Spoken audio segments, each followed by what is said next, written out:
Hello everyone, my name is Srishti Singh and I have scored rank 78th in UPSC CSE 2020 and I'm here to share my story and my preparation strategy with all of you. First of all, I want to tell everyone that this was my first attempt and it took me around 2 years to prepare for this exam.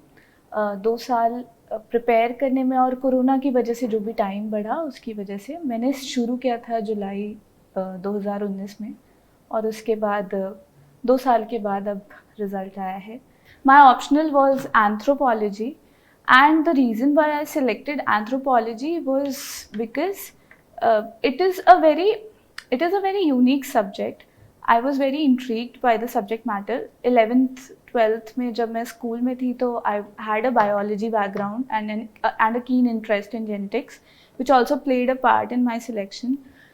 Also मैं BTech करके आई थी prepare करने, तो मैंने देखा in the past years there has been a trend कि engineers are also taking up this subject and coming out with flying colors. So I thought it is possible for me as well कि मैं अगर इस subject को लेके पढ़ती हूँ तो I can qualify and I can attempt it.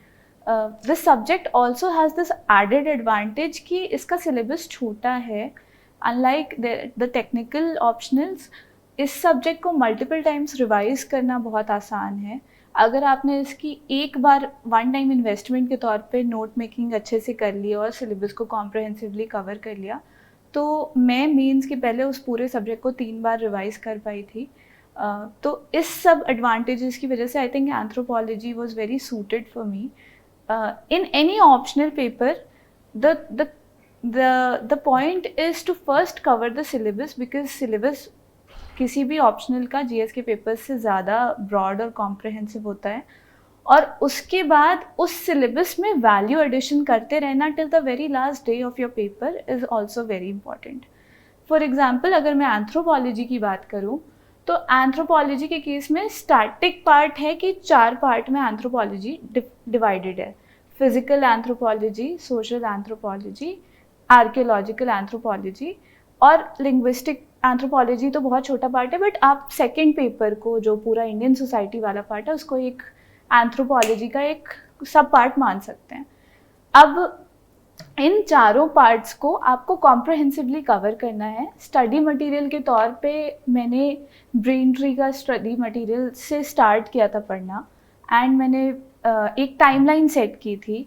I started in October 2019. My target was to finish my optional for one iteration by December 2019, and I finished it by 30th December 2019. This made me aware of the complete syllabus of anthropology. मैं ये नहीं कहूँगी कि वो एक round पढ़ के मुझे पूरा ऑप्शनल समझ आ गया था, सारे चैप्टर्स मुझे आ गए थे, लेकिन there is a need of a general awareness of a new subject अगर आप मेरी तरह एक नया सब्जेक्ट लेके पढ़ने की कोशिश कर रहे हैं. उसके बाद once you have an awareness, मेरी जो प्री एग्जिस्टिंग टाइमलाइन थी उसके हिसाब से मुझे मई 2020 में अपना प्रीलिम्स देना था. सो आई प्लान कि मैं मार्च तक हर हालत में अपने ऑप्शनल की एक रेपोजिटरी बना लूँ जिसमें मेरे पास सारे ब्रॉडर टॉपिक्स के बारे में एक राइटअप हो कि मैं अगर इस टॉपिक पे कोई क्वेश्चन आ गया तो मैं क्या लिखूँगी.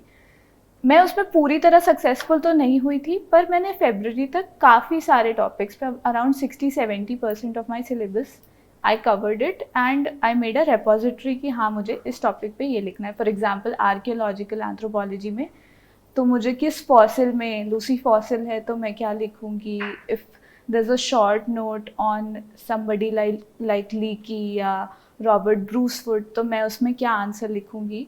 ये मैंने एक शॉर्ट हैंड नोट मेकिंग कर रखी थी इसकी for 60-70% of my syllabus.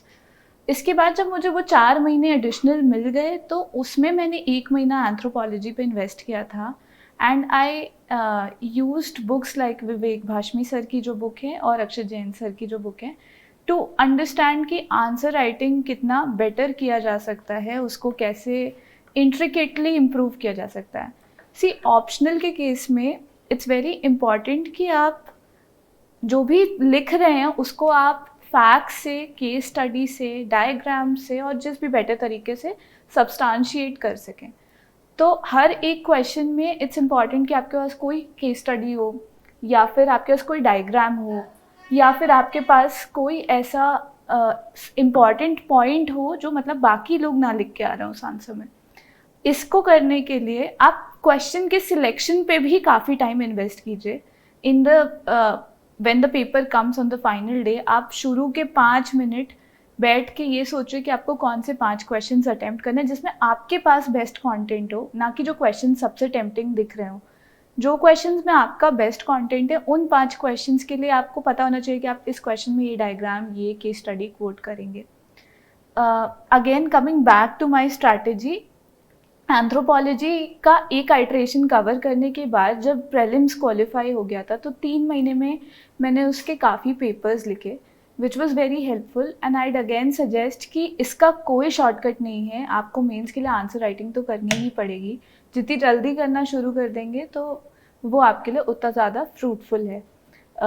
It would be better कि आप एटलीस्ट 7-8 पेपर्स ऑप्शनल के दे के जाएँ, so that final day it is not much of a surprise. Even if अगर पेपर बहुत टफ आ रहा है, if you are prepared with your answer writing and you are confident कि आप लिख सकते हैं, तो अगर क्वेश्चंस ऐसे हैं जो आपको नहीं भी आते हैं, तो आप एक चांस लेके एक अटेम्प्ट ले सकते हैं कि हाँ मैं ये लिख के आ रहा हूँ, and I would definitely get limited amount of score in this paper. Coming to the society part of optional, जो पेपर 2 में आता है, आई थिंक नदीम हसनैन की बुक्स एंथ्रोपोलॉजी के बच्चों के लिए बहुत अच्छी हैं, ऑल द 3 पार्ट्स, एंड उसमें अभी भी बहुत सारी केस स्टडीज़ मिल जाती हैं। इसके अलावा केस स्टडीज़ मैंने ट्राइबल मिनिस्ट्री से कलेक्ट की थी, मैं भी भारत के वीडियोस से कलेक्ट की थी। जो बुक्स विवेक भाषमी, अक्षत जैन की मैंने बताई, उनमें भी बहुत सारी केस स्टडीज़ दी हुई हैं। पर देन पॉइंट ये है कि ये केस स्टडीज़ कभी ना कभी किसी ने पढ़ रखी हैं, तो कोई और भी लिख सकता है। तो आपको हमेशा विजिलेंट रहना है। पेपर में कोई भी नई ट्राइब का मेंशन आ रहा है, नई केस स्टडी आ रही है, नई स्टोरी आ रही है, जो आपको लगता है कि ये कोट वर्दी है, तो आप इसको कहीं पे लिख लीजिए, और उसको भी पेपर में सिस्टमेटिक तरीके से सोच लीजिए कि अच्छा अगर इस टॉपिक पे क्वेश्चन आया तो मैं ये केस स्टडी कोट करूँगा। पेपर के 10 दिन पहले आई थिंक पढ़ाई करने से ज़्यादा अपनी पूरी प्रेपरेशन को ऑर्गेनाइज करना बहुत ज़रूरी है, both in the case of prelims and mains. Prelims के केस में भी लास्ट मोमेंट पे I have seen my fellow aspirants struggling कि अब क्या पढ़ें, अब क्या रिवाइज करें, क्या ये पढ़ना चाहिए, क्या वो पढ़ना चाहिए।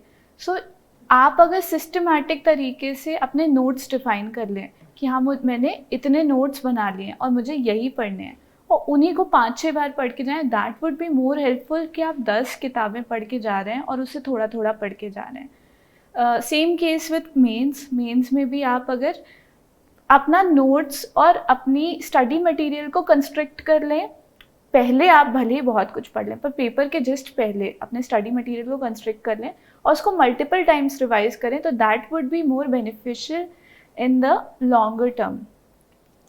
इसके अलावा पेपर में जो पर्सनल पार्ट है, which comes as motivation, the stress, the impact of this preparation is immense, and I want to acknowledge कि इस पेपर में आपको अपना मेंटल हेल्थ का बहुत ध्यान रखना पड़ेगा। इट वुड बी इम्पॉसिबल अगर आप समय समय पे ब्रेकडाउन की स्थिति में पहुंचते रहें, तो आप अपनी प्रिपरेशन को सस्टेन नहीं कर पाएंगे।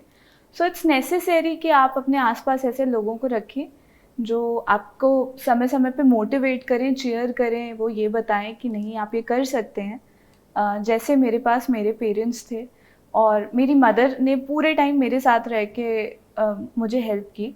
मेरे फादर भी मुझे समय समय पे मोटिवेट करते थे। आई वुड रेकमेंड कि आप अपने आसपास ऐसे लोगों को, पॉजिटिव एनर्जी को रखें, सो दैट आपको ये स्ट्रेस ना हो कि क्या मैं ये कर सकता हूँ या नहीं कर सकता हूँ। It's important to have this confidence कि नहीं मैं ये कर दूंगा, अगर मैंने स्टार्ट किया है तो मैं बिना करे नहीं रुकूंगा, भले ही कितना भी टाइम लगे।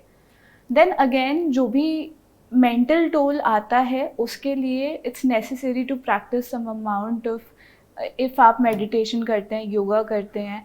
मैं personally I use to write poetries और I use to draw, doodle, go for cycling, this kind of activities. ये बहुत ट्रिवियल हैं, पर अगर आप ये करते हैं तो it just creates a mental balance for you. और ये आपकी फिजिकल हेल्थ का भी ध्यान रखती हैं, बिकॉज इवेंचुअली अगर आप बहुत टाइम तक सिर्फ बैठ के पढ़ रहे हैं तो आपकी बॉडी पे भी फिजिकल टोल आता है, and it would not be feasible for you in the longer term. और मोटिवेशन के लिए आई वुड ऑलवेज सजेस्ट कि ये याद रखें कि अगर आपने प्रेपरेशन स्टार्ट की है तो आपको प्रेपरेशन को सक्सेसफुल नोट पे ख़त्म करना है. I always use to think कि मैंने इतना कुछ अगर इस पेपर के लिए छोड़ा है तो मैं पेपर को बीच में नहीं छोड़ सकती. इसलिए हमेशा ये याद रखें कि आप ये कर सकते हैं और आपको करे बिना नहीं रुकना है. Have good company, have a lot of patience and perseverance. और इसके साथ साथ पेपर के साथ कभी भी चीटिंग नहीं करनी है. कभी भी ये नहीं सोचना है कि अच्छा आज मैं नहीं पढ़ता हूँ, कल पढ़ लूँगा, कल 12 घंटे पढ़ लूँगा. इफ़ आपने इस पेपर के लिए कमिट किया है तो आप अपना भले ही 4 घंटे का बेस लाइन बनाइए, पर आपको 4 घंटे रोज़ पढ़ना है. रोज़ भले ही 10 घंटे मत पढ़िए, पर अगर आपने अपनी 4 घंटे की 3 घंटे की बेस लाइन बनाई है तो 3 घंटे रोज़ आपको पढ़ना ही पढ़ना है. आपको न्यूज़पेपर्स रोज़ कवर करने ही करने हैं. This is the amount of commitment जो आपको करना है. और अगर आप इतना कमिटमेंट अपनी लाइफ में इस पेपर के लिए कर सकते हैं तो आई थिंक कोई भी बच्चा इस पेपर को क्वालिफाई कर सकता है. I personally, I was an underdog. I was a very average student in my academics, but eventually, बस थोड़ा थोड़ा commitment और थोड़े से patience के साथ I was able to beat it. And I think anybody of you can. So all the best and thank you very much for giving me this opportunity ताकि मैं अपनी strategy share कर सकूँ आप सबके साथ.